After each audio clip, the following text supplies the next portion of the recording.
日本江户时期有位著名禅师白隐慧鹤禅师，他的修行很深，特别强调开悟后落实于生活中的修行。他经常到日本各地讲学，传授禅法，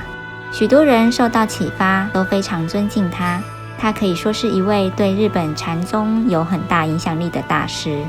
有一回，他在某间寺庙居住，庙附近一家食品店的夫妻有一个漂亮且未出嫁的女儿。这位漂亮的女儿有个互相心仪的对象，他们偷偷地发生了关系，女孩的肚子便一天天地大了起来。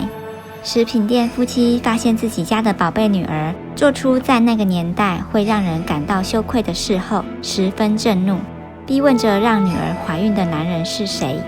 由于父母的情绪与平日反差甚大，相当激动，女孩担心爱人会受到过分的谴责或殴打。突然，寺庙钟声响起，她想到父亲平常最尊敬白隐禅师，犹豫再三之后，吞吞吐吐地说出白隐。她天真的以为大概这样就不会有事了，想不到她的父母一听到白隐二字，更是怒火中烧，气得直奔庙里找白隐禅师理论。白隐禅师对于这突如其来无中生有的罪状，只是淡然且若无其事地答道 So desu ka。 女孩父亲心急，又见他认为的当事者无关痛痒的样子，情绪更是激昂，忍不住痛打了白隐禅师一顿。等孩子生下来后，孩子就被无情地送给了白隐禅师。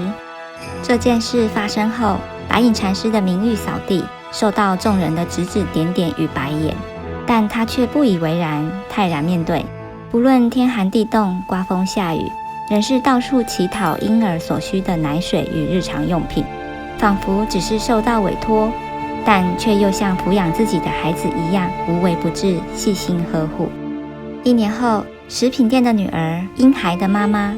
无法忍受骨肉分离的痛，也对于让白隐禅师背黑锅的事相当愧疚，更何况大师还尽一切所能地去照顾孩子。终于不忍心再欺骗隐瞒下去的他，老老实实地向父母说出实情。原来孩子的生父是在于市工作的一名青年。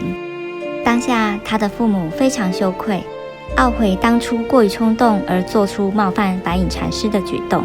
立即将他带到白隐禅师面前，向禅师深深地致歉，请禅师原谅，并将孩子带回。真相大白，白隐禅师还是如同1年前一样，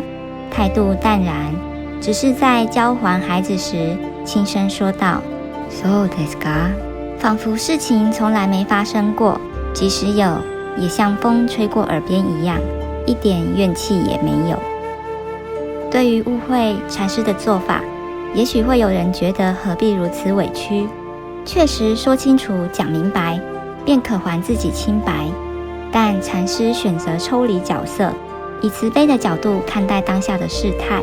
留给有苦难言的女孩一个喘息的空间，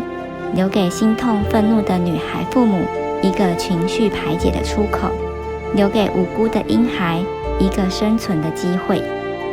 有时候我们看见的不一定是真实的，在还没完全了解一个人、一件事情前，是否都能理性提醒自己不要轻易断言呢？当我们以慈爱的角度看待是非时，就不会有自我，也就不会有委屈或者痛苦。